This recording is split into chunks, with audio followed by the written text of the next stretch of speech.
Factsverse presents They Were Just Friends, Then Discovered This. Rachel Arthur Dyer was preparing for a life-changing move in 2004.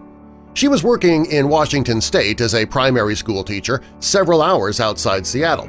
It's where she grew up and decided it was time for a change. She was offered a new job across the country, and she accepted it.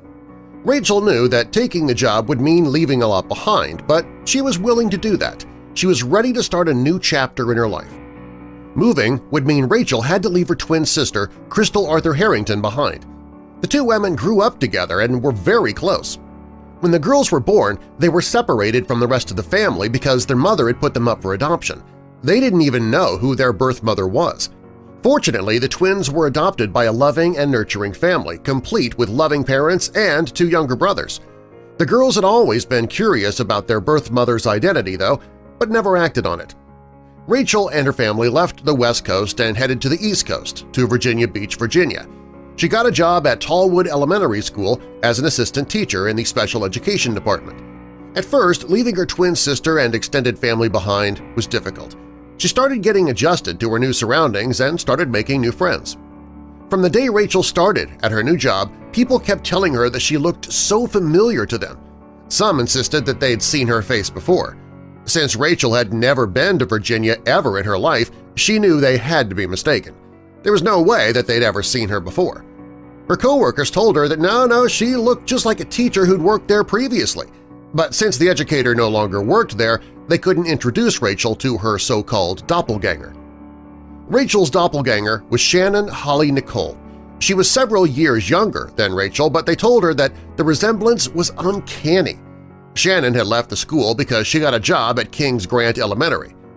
When country music star Kenny Chesney was coming in concert in 2009, Rachel's friend from the school asked her to go with her. The friend also asked Shannon to attend because they were still close. Finally, Rachel was going to meet this woman that she'd heard so much about.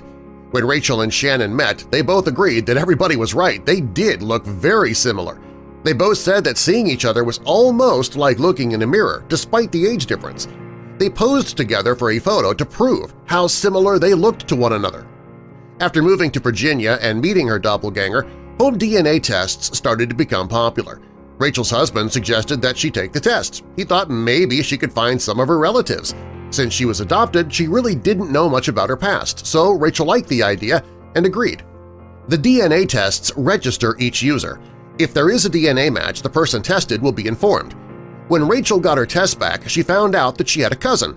Her name was Tracy Hull. Both women were shocked and excited to find this new family member. For most of her adult life, Tracy's mother had a secret. Her sister Janice had two daughters, but before she gave birth to these girls, she gave birth to twin girls in Washington and put them up for adoption. She couldn't care for them on her own, so she had no choice. Tracy knew Rachel existed somewhere, and now she knew who she was. Rachel's meeting Tracy allowed her to find out more about her birth family. What was even more shocking was that Rachel's doppelganger and now friend Shannon was actually her younger sister. They were just friends, but then they discovered this. She also learned that she had an older sister named Lisa Holly Van who also lived in Virginia Beach. The odds of Rachel moving to the same city that her birth family lived in are astronomical. Of all the cities in the world, Rachel got a job offer in the very same city where her long-lost family lived. Despite the odds, Rachel found sisters, cousins, and aunts. She says that making the move to Virginia Beach was the best thing that she ever could have done. A reunion took place and Rachel's twin sister came as well. For the family, it was an incredible reunion. Subscribe for more.